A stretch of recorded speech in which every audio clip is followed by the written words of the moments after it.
We've been talking a lot about how this investigation is going to proceed. And one of the things that's always complicated in Washington is you have so many different agencies, and it's a bit of a jurisdictional soup. Who is going to take the lead? How does this work out? And how many people are going to have a hand in figuring out what went down here? Most likely the Secret Service will be the lead investigative agency and supported by the FBI with all of their resources, because the protection of the president falls under the Secret Service. So most likely the charges will come from them. What are investigators looking for at this point in time? We talked a bit about this in the last hour. Searches, I imagine, continuing at the Hilton here in Washington, D.C., now at that home in Torrance, California. What does that investigative process look like, do you think? Well, they're doing the background investigation. They already know that he acted as a tutor for a company called C2 in California. I mean, they've basically already dissected this guy's life. They know all about him, no criminal history that we're made aware of. They're going to look for where he purchased the firearms, the knives, where he got on the train, how he had disassembled the weapon to reassemble it once he got onto the site, when he made the reservations to stay in that hotel. They'll have a complete timeline and background on this individual within the next 48 hours. Elliot, we've been talking a lot about what they're going to do, how they're going to charge him, and how they're going to press it. Does the fact that he had lower caliber weapons, he wasn't there with an automatic weapon, listen, he could have done a lot of damage. Does that factor into intent? Does that factor into these charges at all? Does it matter when you're looking at how they proceed with this? No, as long as it is a firearm, for the most part, merely an operable firearm is enough. It's the same charge. Yeah, it's the same charge. Okay. Now, if it's a machine gun, and that term, then there are separate charges for carrying, brandishing, displaying, or firing a machine gun. A modified firearm, if there are things that he put on it to make it operate differently, there are charges for that, and sentencing enhancements for that as well, and then any other devices that he might have had. So certainly one merely needs to have a firearm, at least for the things that he's said to be charged with tomorrow, but all the proof is in the type of weapon that he had. And how important is it in this case whether he purchased those guns legally or not legally? It's not. Again, that's when you start getting, well, it's a couple things. One, if it's an unlawfully purchased firearm, he could be charged with that purchase.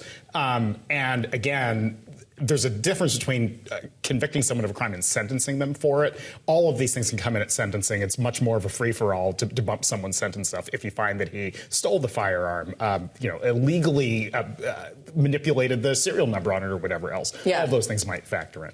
I want to ask you about the moment that we are in right now, focusing in specific on the security camera footage that we saw thanks to the president who posted it online. I'm curious, first of all, what you take away from seeing that, him charging through that magnometer area into the ballroom before he stopped. But more than that, sort of this moment at which the president can put something like that out on social media. Obviously, he opined on this suspect last night behind the podium at the White House. Suffice to say, this colors the investigation and potential prosecution of an individual when the president does. This is not the first time that he's done that as well. Right.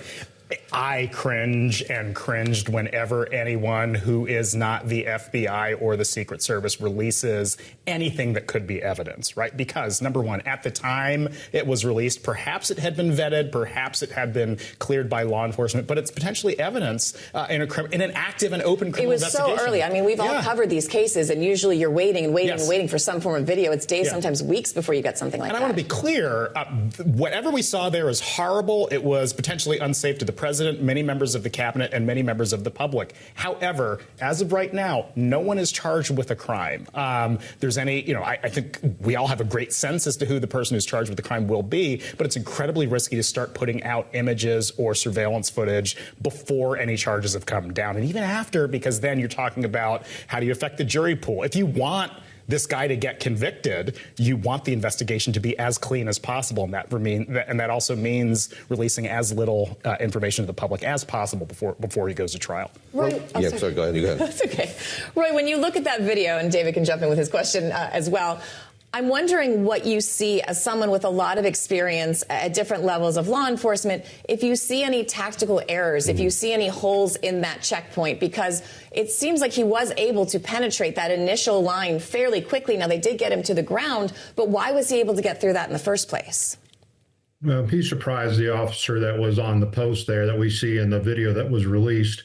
The officer happened to be looking the other way. He most likely heard the running footsteps. He turned, he saw the person run past him, and then immediately drew his firearm. And I give him credit. He didn't leave his post. He stuck with his post. Other officers responded and gave chase to the individual, which was all off camera. But that just shows the importance of having different levels of security, different perimeters of security, so that these people can be stopped at the farthest most point from the protectees. Even though we got past them, the dinner was sealed off. There was no way for him to get inside that room, so he would have been stopped before he could even get in sight with the president. Well, I wonder if you could talk about the way that law enforcement cooperates and collaborates on events like these. And those of us who have lived in Washington know how many different police departments are in this jurisdiction, how many different branches of law enforcement there are here. How complicated, how difficult is it a task for all those different agencies to work together as seamlessly as possible on a big marquee event like the one that took place here in Washington last night?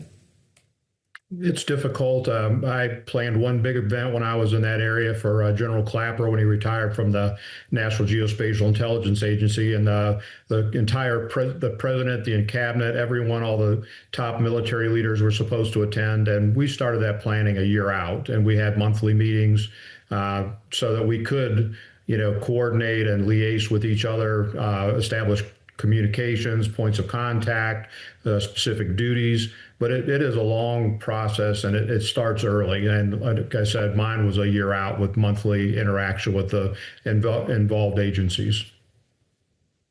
Elliot, I saw you scribbling over there. I was wondering if there's anything you want to comment on. Otherwise, I'm going to play you some sound. Oh, no, let's hear the sound.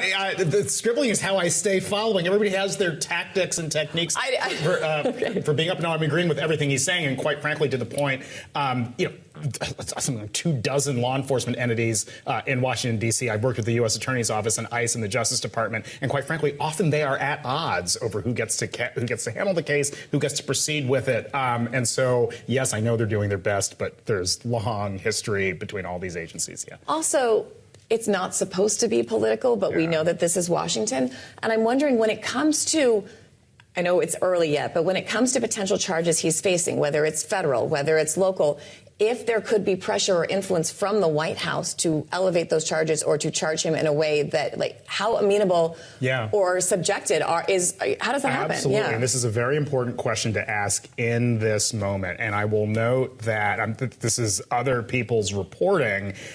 Juries in Washington, D.C. have lost a fair amount of faith in the Justice Department over the last several years. As you see, they have one of the lowest conviction rates of offices around the country. Cases are getting thrown out by grand juries and regular juries. Right, they refused to indict the guy who threw the sandwich at all of those things, and that's a function of the public statements from the president and the Justice Department to some extent. That can taint this prosecution as well. It will have to be prosecuted in Washington, D.C. in all likelihood. This is where it happened. This is where any number of the events around it would have happened. I think it's hard to make the case to charge it in California. So these years of trouble around the Justice Department might not imperil this case, but certainly it's in the jury's mind. I want to go to your book, which is about an incident that took place many decades ago, but I want to kind of bring up the crucible in which you wrote that book. And it was one of political violence, the killing of Jordan Neely on the subway in New York City. And in the book, you write about how that's very much informing the way that you were looking at that incident. If you could talk just a bit about that. We were talking about how we're kind of inured to the way that mass shootings unfold. If we haven't experienced them ourselves, we've seen the way in which people have. How have you thought about that as you explored this incident again that took place many years ago? Right. Certainly, the shooting where Bernard gets shot, 4 black teenagers on the New York City subway, came at a moment of profound violence and roughness in New York. The crime rate, the homicide rate was 1,700 a year, which is far more than anything we see today. I think the bigger moment about all, I guess, political or high-profile violence is how quick the rush to judgment is from the public. And I know Bernard got made into a hero right away because of the news media to some extent, people around him. Today, anyone who commits a serious violent act, particularly a political one, you can expect that the internet is probably celebrating this individual. Anyone who has a cell phone or open social media knows that there are probably people cheering an assault attempt or an assassination attempt on the president of the United States, because our news climate or certainly our social media climate rewards that. And throughout time, people's willingness to celebrate violent acts is something that is as American as political violence. That's the thing we need to tamp down. I do talk about this quite a bit in the book, 5 Bullets, that when these acts happen, the tragedy that follows the tragedy is often how quick people are to celebrate these acts. And we ought to be able to just put it aside, judge and adjudicate everything fairly, but recognize that it does not help to go out on social media clapping and celebrating when many, many people could have been seriously hurt or killed.